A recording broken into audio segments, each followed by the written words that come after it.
Okay, so I thought I'd make a little video during my first couple weeks here in Canada.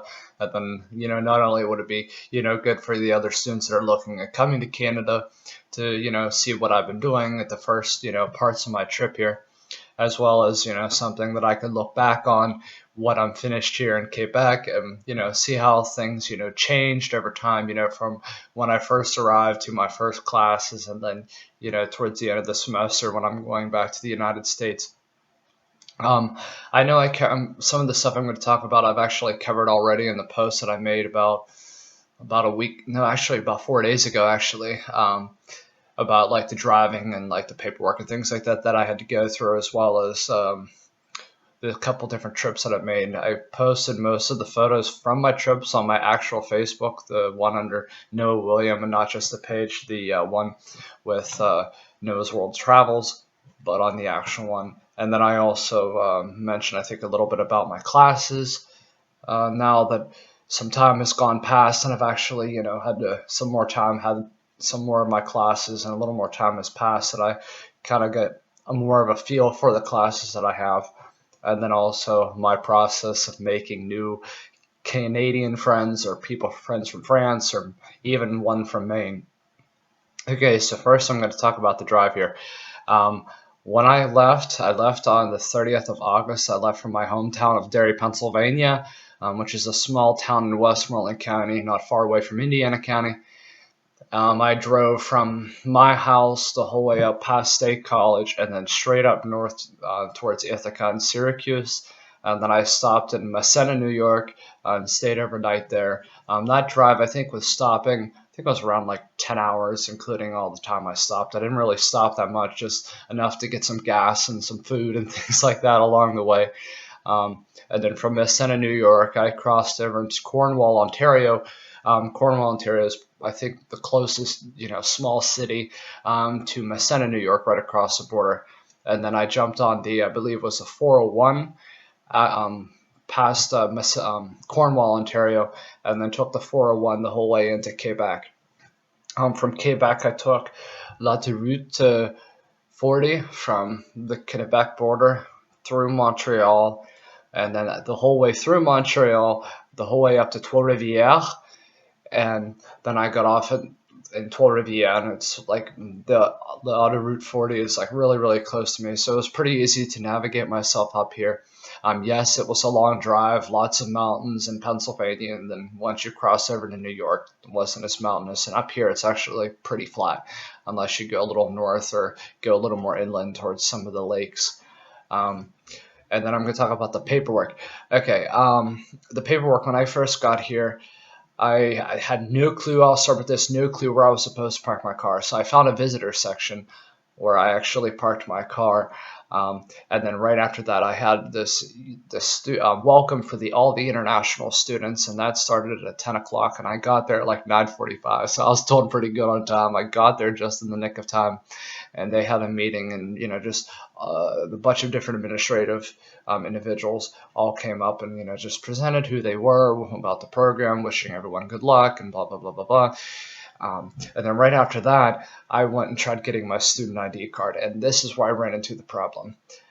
For most international students that come here, most of them go straight into the university, and that's the only classes they have, are just within the university itself. For me, for my major back at W&J, Washington Jefferson in Washington, Pennsylvania, I had other requirements that are needed from my department for my semester abroad. And also, I have to mention that I am the first international student from W&J that I'm aware of that has ever gone to l'Université du Québec à Trois-Rivières. So I'm kind of like the guinea pig of the program. All right, back to what I was saying. I went over to try to get my student ID, but the problem was my courses weren't confirmed, which I didn't know. I mean, no one in the homeschool knew, and neither did I, because obviously I'm the guinea pig. So what I ended up having to do was I asked someone, and they pointed me to this other room. I went in there and said, I need to confirm my courses, and they gave me some paperwork, and I had to go to the Le Département Histoire, the history department, and confirm my classes with them, which they were very, very helpful. And then I also turned in another paper that had my classes that are in l'École internationale de français, which is where I had issues because I'm in two different schools, so I had a completely different method that I had to go through. So that took some time. Once I got all that straightened out and the courses were confirmed, I went over and got my student ID without a problem. It was actually, what was funny is, like, for me back at W&J, getting your student ID, that's part of your tuition. And when I went here, I had to pay, I think it was like 10.25 Canadian, which I think maybe would be maybe $8, $7, $8 or something in US currency. So, I mean, it wasn't that expensive. It was just something I didn't expect. And then right after that, I got my student ID.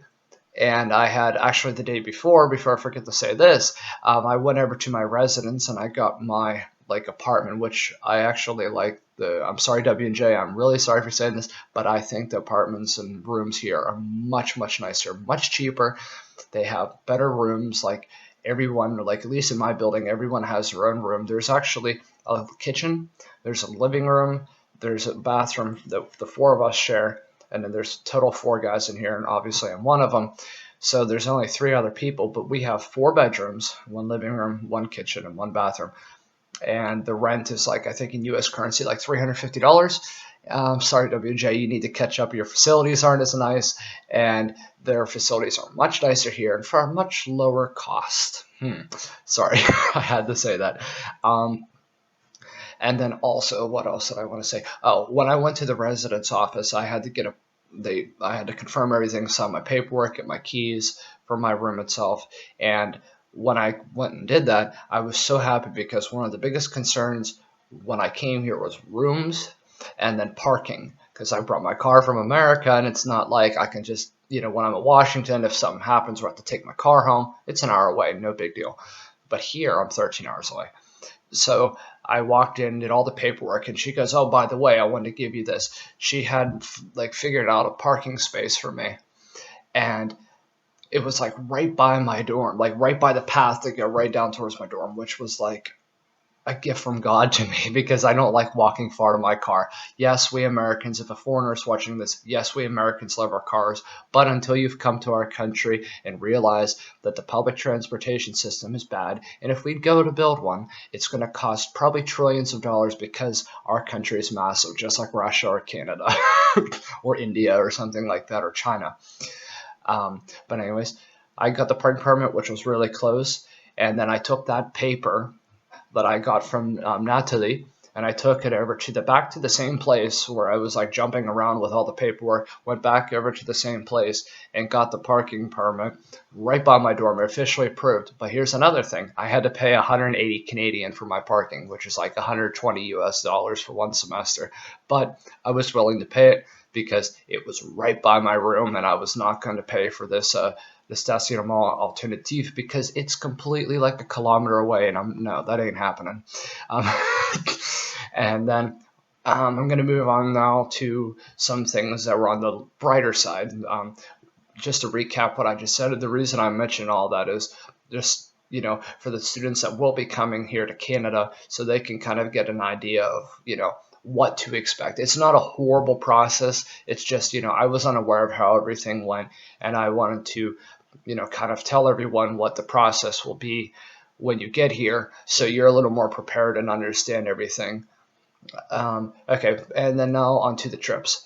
Okay, so far, I've traveled to quite a few places, and this is where I'm going to recommend. If you have a car, bring your car to Canada. You will not regret it.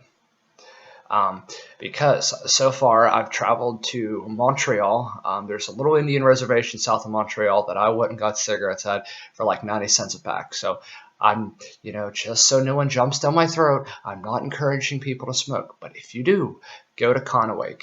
90 cents a pack. Do not pay provincial taxes. I probably shouldn't say that either.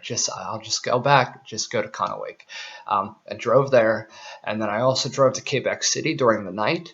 And when I went up there, it was so beautiful because you can go. I went, down the old streets of Montreal, and I parked actually right down at the bottom of the hill. It was like 18 Canadian, but you know what? I was just doing it that night, I'm like, you know what, I'm just going to pay it. I know where this is. It's close to everything. Just do it.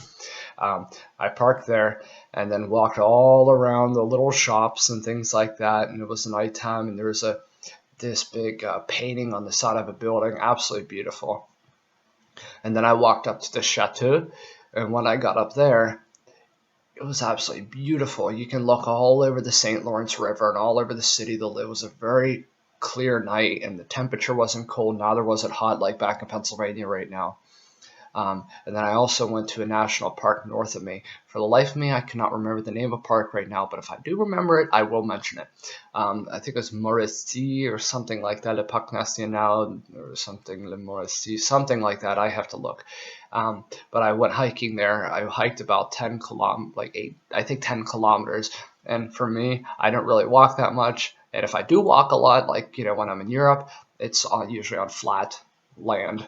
This here was like you're going up and down, up and down, up and down. So I went on the off-beaten path. I mean, obviously I was still on a path, but I went to the ones that a lot of people don't go to, because all the lower ones, it was right around Labor Day. So there were so many people there. It was a Friday before Labor Day, and there were just people all over the place. So I wanted to get away from all of them and actually enjoy myself. So I went hiking, which was an awesome decision because there were some beautiful views up there. I'm trying to think of anything else that I've traveled to. And then also I traveled into downtown Trois-Rivières. They had like a little festival going on down there. Posted the pictures online if you'd like to see those. And then also now to my classes. All right, so far what I have is I have a total of 4 classes. 2 in the regular university, and then 2 in l'École internationale de français, which is the International School of French. 2 courses in the university are 2 history courses. One is I can't say this word, please forgive me if you speak French, l'initiation à la richesse historique. I don't know why, that's just such a tongue twister for me. It's the initiation to historical research. Sounds boring probably to a lot of people, but it's actually pretty cool because you learn how to write proper in French in a historical document. I love history, love French, so I thought, you know what, this can help me in the future. And then I also take the Histoire de la Nouvelle France, which means the history of the New France, which is pretty cool because, for me, I love history. I don't major in it, but I love it. As most of you probably know, if you were actually educated, that Pittsburgh at one time, Fort Duquesne, the French controlled the area practically the whole way down to New Orleans and up to Illinois, Ohio, the whole way up into Acadia and up north, like Nova Scotia and up to Newfoundland or Newfoundland, whatever, the whole way up into there. So the French controlled a huge region and then eventually lost to the British. So whoever's British watching this video, you beat the French, and then eventually America kicked you out of their country. Sorry, I have to include some of these things. But it's really a neat class because, not only am I learning the Canadian, the Quebecois history, but the Quebecois history also extends down into Pittsburgh, Pennsylvania. And then the other 2 courses that I was starting to talk about in l'École internationale de français, it's a very, very interesting and kind of intensive program. The one class I have is an intensive French class that lasts for 3 weeks, 5 days a week for 3 hours every day. Gets kind of annoying sometimes, but it's really a good class. The people that are in my class are very friendly. I've made a friend actually in that class that's from Maine, and then actually like 2/3 of my class are Chinese, and they're also very nice. I think there's another one from like the Dominican Republic. So it's kind of like, we're all in the same boat, all trying to learn French, and very, very friendly people and very hardworking. I'm learning lots so far. Right now, it's like we're doing like intensive like verb stuff, and like, yeah, I know my verbs, but it's like it makes you think because it's like, you think about English. I think in English, if I'm correct, there's like 16 tenses in English or something like that. It's unbelievable, and it's the same thing in French. So many tenses of a verb and how to conjugate it and how to speak, how many past tenses, imperfect, future, subjunctive, blah, blah, blah, blah, blah. I could go on all day about grammars. I've had to deal with it in Russian, German, and now intensively in French. But this class lasts until the end of September, and then we'll have like presentations and then our final exam. After that period of time, I will have only 3 classes actually. And then next week, this is the other class I have, the last one. It's called La Phonétique, which I need desperately. I need to, having my Pittsburghese as well as my, Germanic vocal cords that have been, so well instilled within me prevent me from speaking proper French. And I have a gut feeling that this phonetics course will be Quebecois. So my friends back in the United States that speak French, I warn you, I'm coming back with a Quebecois accent, just like the words demain or vin, things like that. I know I'm exaggerating them, but that's the Quebecois for you.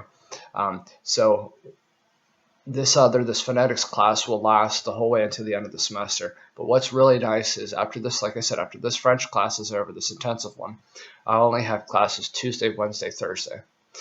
And for the classes that are in the regular university, those run on Wednesday and Thursday, 3 hours each. Yes, I know 3 hours sounds like a dreadfully long time, but in all reality, you go for 3 hours and you're done for the week. You have more, I think for right now, we don't have too much homework, but it'll come to the point where we're going to have more homework. But the thing is, it's more like independent. And it's, say for example, you have to write a small research paper on something. Say for example, on maybe Saturday and Sunday, you're heading out of town, you're going to go visit a friend, or, your family's coming into town and, you're going to be with your family or whatever the case may be. You still have all those 4 or 5 other days to take care of what you need to take care of.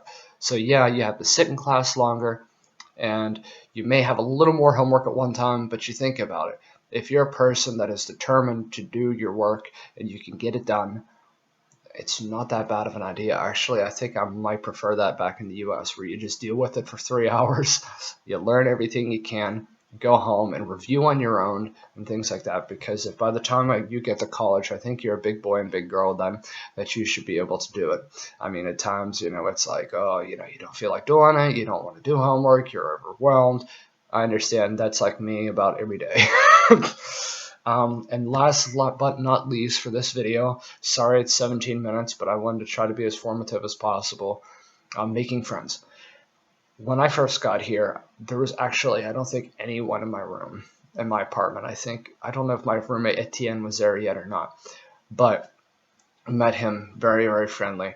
When I first got here, I didn't really speak with anyone because, quite honest with you, I'm not, I'm able to understand, write and understand. Wait, hold on a minute. It's been a very long day. Listen, write, and yeah. Okay, those skills are fine. But the speaking is where I saw problems. And I was nervous to speak with anyone in French. But as some time has gone on, I'm a little more comfortable with it. It's been almost 2 weeks now, so it's you hear French all the time, and at first it's like, oh my God. But then you got to keep in mind, this is why you're here. This is why you're here. You're here to learn French, work on your French, and have a new experience. And with making friends, so far I've made pretty good friends with my roommates. There's several different students who are actually French that I've actually become, acquaintances with. If I see them out and about, I talk to them and things like that. Very friendly. I've actually, this one kid in my class, he's starting to become a friend of mine. He's from, if I'm saying it correctly, Djibouti in Africa. And then there's actually a girl here that's from Maine, which is really awesome because one thing I found out, sie kann auf Deutsch sprechen. Das ist immer ausgezeichnet. And if you want to know what that is, I said she can speak German, and it's really great. So far I haven't made too many friends yet, but the ones that I have made are wonderful people. And I think that is about everything I have to say now that I'm pushing 20 minutes. Well, I hope you've enjoyed this little video. If any of you have any questions, I'm going to try to periodically post some things here and there to, talk about my experience here.